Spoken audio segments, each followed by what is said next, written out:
DC concerned about throwing his $2 trillion more in debt. Standing in this Littleton strip mall. Accommodates 8 businesses. It has 2. These have all closed in the last few months. I believe that the idea of establishing a joint select committee of our colleagues who will come together and make recommendations and force an up or down vote in both houses of Congress is a positive thing. And they all agree that we should get this over with so we can get back to work, putting the American people back to work by creating jobs.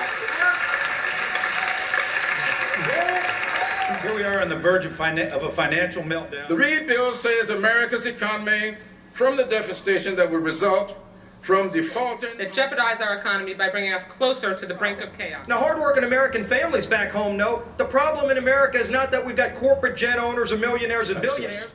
To do that.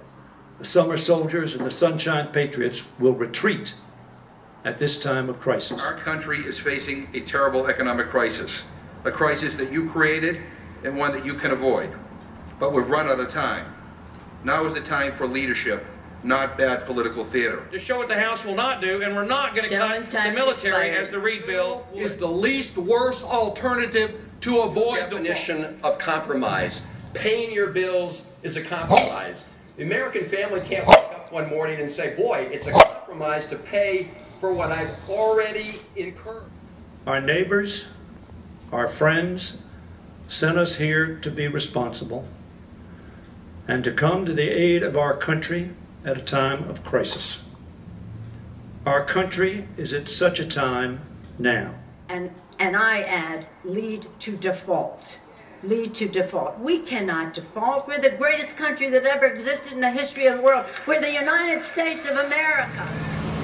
Since 1962, on 75 different occasions, we have seen the United States Congress increase the debt ceiling.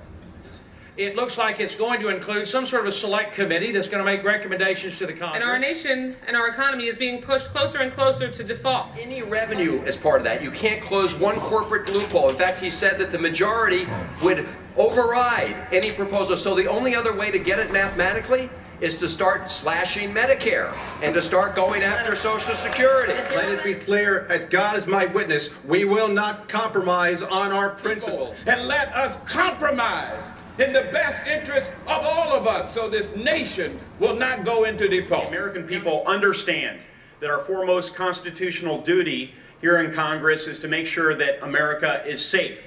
Former Secretary Gates said that further cuts to our military will mean that there are certain things our military won't be able to do and places they won't be able to go. Yesterday, seniors in my district called my office in tears, wondering whether we would default and what those consequences would mean for them. The House will not pass. This new constitutional conservative majority in the House will not pass the Reid bill because of its devastating cuts to our U.S. military. We would put up barriers so extreme, like changing the Constitution in order to lift the debt limit. That's a mathematical requirement. Of course, we must all reduce the deficit.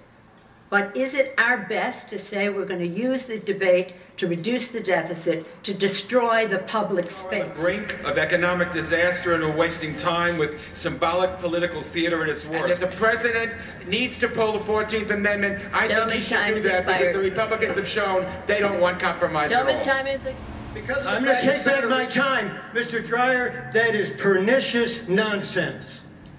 Make no mistake about it, from day one, this Republican majority has put Medicare on the chopping block, and the Boehner proposal would decimate Medicare as we know it, and Medicaid and Social Security. Of honoring the full faith and credit of the United States.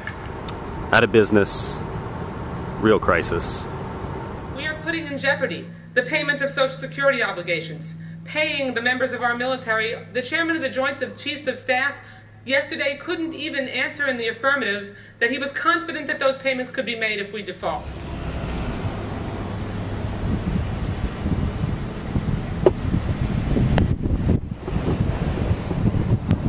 This process has become a joke. It is a disgrace. It's an insult to the American people. This is real crisis. Not the DC Kabuki theater. This is strip mall with 8 businesses, 6 of which have closed. Littleton, Colorado.